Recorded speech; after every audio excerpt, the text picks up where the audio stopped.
գաղտնի աստածը ինքը արդեն այլ կարգավիճակ է, Հայաստանի Հանրապետության պետության համար գաղտնի ծառայություն է, գաղտնի բաժին է, գաղտնի վարչություն է։ Հիմա մենք ինչ ենք ուզում։ Ծառայությունը ունի ղեկավար, պետք է լսենք իրենց, սա գաղտնի ծառայություն է։ Ու պետք չի, որ մենք ինչ-որ այլ իրավունքների մեջ մտնենք։ Թույլ տվեք, թող երկրի այդ գաղտնի ծառայությունները ավելի հզոր լինեն, ավելի կայուն լինեն։ Շնորհակալություն, այսքանը։ Քավլիցի պարոն Սուքիասյան, ես այս դա էլ ասում եմ, եթե գաղտնի հաստիքացուցակում ներառված աշխատակիցը բոլորին հանրության մեջ հայտնի է որպես էլեկտրիկ, թողեք այդ մարդը այդպես հայտնի լինի։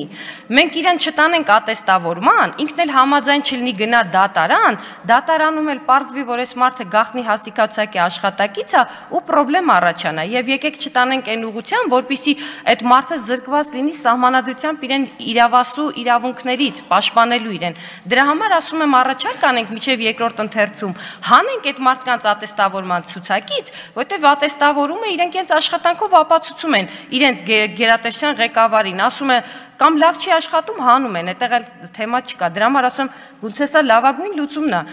Քավլից, ես հակառակ բանը չեմ էլ ասում եմ ավելի ուժեղացնենք եւ ամրացնենք։ Ջոյի աշխատակից է կարա լիզգու շեղեք։